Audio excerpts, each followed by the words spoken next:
মাননীয় প্রধানমন্ত্রী জননেত্রী শেখ হাসিনা নির্দেশে আপনাদের সামনে কিছু ঘোষণা দিতে চাই। প্রথমত, আমরা জানতে পেরেছি যে যারা কোটা বিরোধী আন্দোলন করছেন সেই শিক্ষার্থীরা তারা বলেছেন যে আন্দোলনের পাশাপাশি তারা আলাপ আলোচনাও করতে আগ্রহী। আমরা তাদের এই আলাপ আলোচনার প্রস্তাবে তাদেরকে স্বাগত জানাই। মাননীয় প্রধানমন্ত্রী তাদের এই প্রস্তাবকে অভিনন্দন জানিয়েছেন এবং তাদের এই প্রস্তাবের প্রেক্ষিতে মাননীয় প্রধানমন্ত্রী তাদের সাথে আলোচনা করার জন্য আমাকে আইনমন্ত্রীকে এবং শিক্ষামন্ত্রী জনাব মহিবুল হাসান চৌধুরী এমপি তাকে দায়িত্ব দিয়েছেন। আমরা তাদের সাথে বসবো এবং আমরা এটাও বলতে চাই যে তারা যখনই বসতে রাজি হবে, এটা যদি আজকে হয় আজকেই আমরা বসতে রাজি আছি। দ্বিতীয়ত, মাননীয় প্রধানমন্ত্রী আমাকে ঘোষণা দিতে বলেছেন যে এই আগামী 7ই অগস্ট 2024 সালে যে মামলাটা শুনানির কথা ছিল সেই শুনানিটা এগিয়ে আনার জন্য ব্যবস্থা নিতে আমি সেই মর্মে বাংলাদেশের অ্যাটর্নি জেনারেলকে নির্দেশ দিয়েছি যে আগামী রবিবার তিনি বাংলাদেশের সর্বোচ্চ আদালতে আপিল বিভাগে আবেদন করবেন যাতে মামলাটার শুনানির তারিখ তারা এগিয়ে আনেন।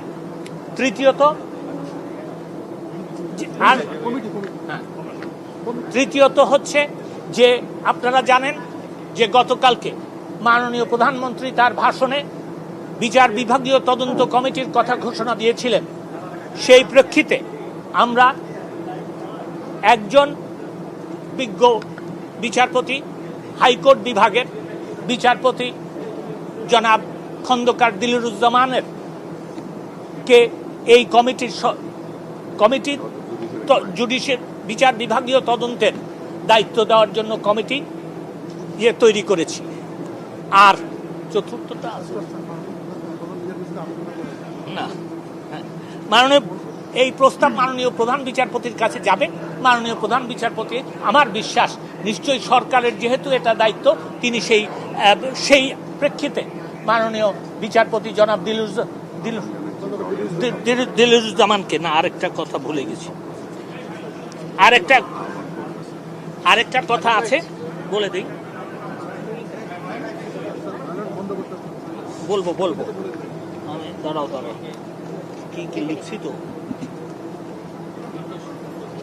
তিনটা না চারটা না, একটু দেখে নি।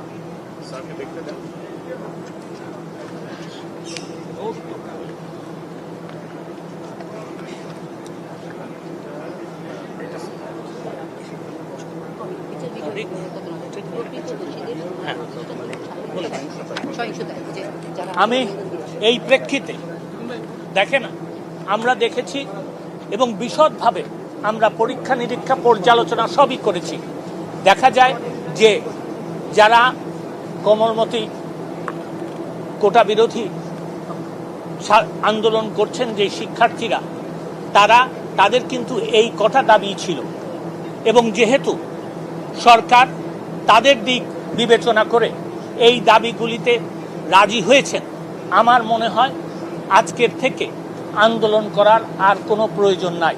আমি সেই কারণে তাদেরকে আহ্বান জানাচ্ছি, অনুরোধ করছি, একজন পিতৃতুল্য নাগরিক হিসাবে আমি তাদেরকে অনুরোধ করছি যে তারা যেন এই সহিংসতা বন্ধ করে এবং এই আন্দোলন প্রত্যাহার বা স্থগিত করে। আমি এইটুকু বলতে চাই। আপনাদের জন্য কোনো প্রশ্ন থাকে আমি নিতে রাজি আছি।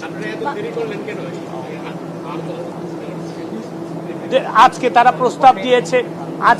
প্রস্তাব দিয়েছে, তারা আলোচনা করতে রাজি আছে। আজকে আমরা রাজি হয়েছি, এটা দেরি কোথায় হলো আপনি আমাকে বলে দেন। সরকার কি আদর্শিকভাবে কোটা সংস্কারের পক্ষে যাচ্ছে কি যাচ্ছে না, আমি পরিষ্কারভাবে একটা কথা বলতে চাই। আমি এর আগেও বলেছি, আমি এখনো বলছি, মামলাটা আদালতে আছে, তাও সর্বোচ্চ আদালতে।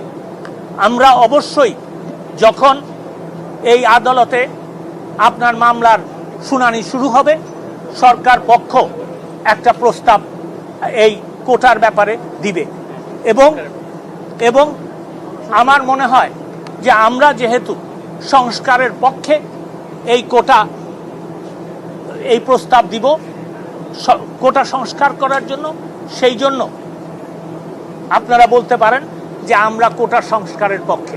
মাননীয় মন্ত্রী, এই যে আমরা যতটুকু জানি যে বিচার বিভাগের থেকে সর্বোচ্চ ক্ষমতার অধিকারী নির্বাহী বিভাগ, তো এই দেশের এত এরকম বাজে সিচুয়েশনের আগে নির্বাহী বিভাগ কেন সিদ্ধান্ত নিল না? বা আপনারা প্রথম কথা, আমি আপনার প্রশ্নের জবাব দিচ্ছি এবং আপনার সাথে দ্বিমত পোষণ করে আমি জবাব দিচ্ছি।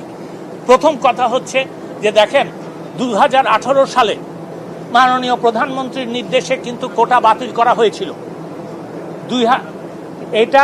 এই বাতিলের যে পরিপত্র ছিল সেটার বিরুদ্ধে মুক্তিযোদ্ধাদের সন্তানেরা হাইকোর্ট বিভাগে গিয়েছিল। কোটা আন্দোলনকারীরা কিন্তু তখন কোনো পক্ষভুক্ত হয় নাই।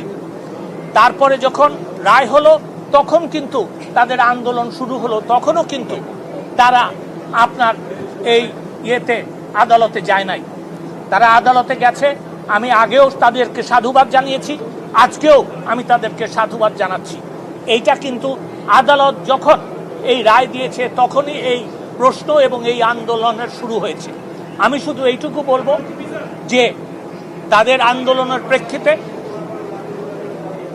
তারা তাদের বক্তব্য বলেছে, আন্দোলন বন্ধ করার জন্য আমরা তাদেরকে অনুরোধ করেছি এবং আদালতে যেতে অনুরোধ করেছি।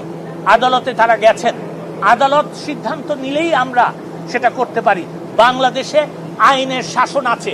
আদালতে আপনারা খতিয়ে দেখতে পারেন ইতিহাস, আদালতে যখন কোনো প্রশ্ন ওঠে তখন কিন্তু আদালত যতক্ষণ পর্যন্ত সেটা শেষ না করে ততক্ষণ পর্যন্ত নির্বাহী বিভাগ কোনো নেয় না, সিদ্ধান্ত নেয় না।